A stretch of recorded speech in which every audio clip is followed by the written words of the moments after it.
Let's talk a little bit about what the future is going to be like.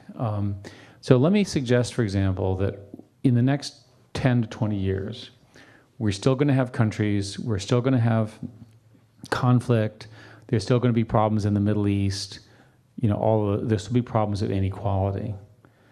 But it's also true that the rise of a global middle class, especially in Asia, given the another billion and a half who will become middle class from poverty, will create huge markets, huge economic growth, and huge gains from a wealth perspective around the world. And to me, that's the greatest calling, is to improve the lives of a billion people instead of just yourself and your family. So when you start going through what do those people need, well, they need everything. Better education, better safety, better communications, better government, better food, so forth. So there's so many things for us to work on for that emergent population. And so much of the next 10 to 20 years will be broadly in Asia, much of it in China, Indonesia, countries like that, and then of course in South Asia, in India and the Indian subcontinent, just because the numbers are so vast. And these are people who want the same things that Koreans did.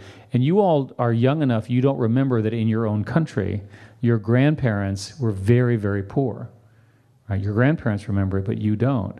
So the Korean success story, right, 6-7% GDP growth over 30 or 40 years, which what China is now going through and slowing, Korea is slowing as well, is an enormous asset.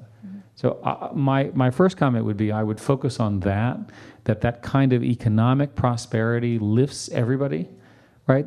There are plenty of problems. But in order to do that, you have to open up your government, you have to be fair to your citizens, you have to treat women well, you have to allow for entrepreneurs, you have to have proper criminal procedures, you have to have free speech to some degree. You have to, the globalization drives better environments.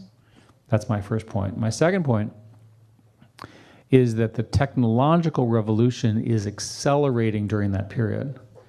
So what happened in my now 40 years of doing this, is a relatively small group of people, of which I'm proud to be part of, created an industry that you've now joined, much later than me. But there's so many more of you. So that means there's so many more inventors, so many more ideas. And so the people who say, oh, everything's been discovered, and they're just completely wrong. I would say that they were at the beginning of a huge improvement because of machine learning, cloud computing, connectivity, and so forth. And much of that will be in genetics and healthcare and things that matter to everybody.